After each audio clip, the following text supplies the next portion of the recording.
కారుణ్య నియామకానికి చెందిన సర్టిఫికేట్ కోసం అర్జీ పెట్టుకుని 8 నెలలుగా తిరుగుతున్నానని తహసీల్దార్ కార్యాలయం సిబ్బంది పట్టించుకోవడం లేదని పత్తిపాడుకు చెందిన షేక్ మదీనా మస్తాన్ అనే యువకుడు కలెక్టర్ పీజీఆర్ఎస్ లో ఫిర్యాదు చేశాడు. మానసిక స్థితి సక్రమంగా లేని తన తమ్ముడికి తన ఆధారం లేదని ఆవేదన వ్యక్తం చేశాడు. తన తండ్రి R&B శాఖలో గ్యాంగ్ మజుదారుగా పనిచేసి చనిపోయారని, సర్టిఫికేట్ కోసం పత్తిపాడు తహసీల్దార్ కార్యాలయం సిబ్బంది తనను వేధింపులకు గురి చేస్తున్నారని వాపోయాడు.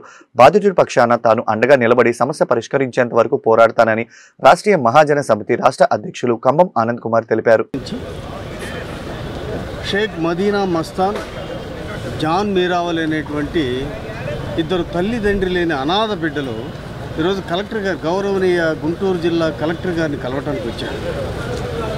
ఇప్పుడు ఈ మదీనా మస్తాన్ గారి అమ్మ ఎప్పుడో చనిపోయారు. ఇంతకుముందే వాళ్ళ నాన్నగారు R&Bలో గ్యాంగ్ మజ్దూర్గా పనిచేస్తూ అనారోగ్యంతో ఆయన కూడా చనిపోయారు.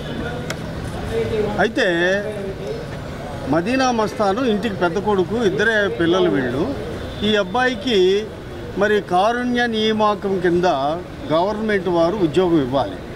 దానికి పత్తిపాడు MRO గారు మరి no earning certificate, family member certificate ఇవ్వాలి.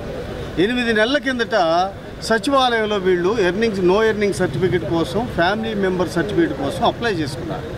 8 నెలల తర్వాత మీ అప్లికేషన్ కనపట్లేదు, మళ్ళీ అగైన్ పెట్టుకోండి అని చెప్పేసి అక్కడ సచివాలయం స్టాఫ్ లేదా MRO ఆఫీస్ వాళ్ళు, తహసీల్దార్ కార్యాలయం వాళ్ళు చెప్పడం జరిగింది.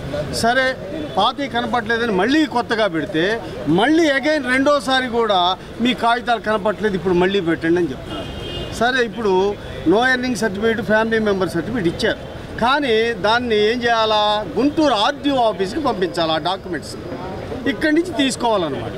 అయితే తహసీల్దార్ గారు నిర్లక్ష్య వైఖరితోటి అసలు సమాధానమే సరిగా చెప్పకుండా ఈ మెంటల్గా డిజేబుల్డ్ అయినటువంటి పిల్లోడు, మానసిక వికలాంగుడి అబ్బాయి, ఎవరూ లేరు, అనాథలు వీళ్ళిద్దరు, వెనక ముందు ఎవరూ లేరు. వీళ్ళ మీద నేను స్వయంగా తహసీల్దార్ గారితో మాట్లాడమ్మా, తల్లిదండ్రులు లేని అనాథలమ్మ, అందులో ఒక పిల్లవాడు మానసిక వికలాంగుడమ్మ, దయచేసి వాళ్ళకి సహాయం చేయండి, ఆ డాక్యుమెంట్స్ని గుంటూరు RDO గారికి పంపించండి అమ్మ అంటే చూస్తాంలే చేస్తాంలే అనేటువంటి నిర్లక్ష్య వైఖరి.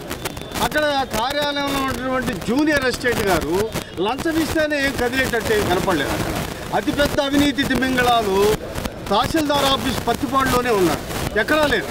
వీళ్ళంతా పెద్ద అవినీతి తిమింగళాలు, డబ్బు ఇస్తేనే పనిచేస్తూ ఉన్నారు. వీళ్ళు తల్లిదండ్రులు లేని అనాథలు, మానసిక వికలాంగుడైన పిల్లవాడు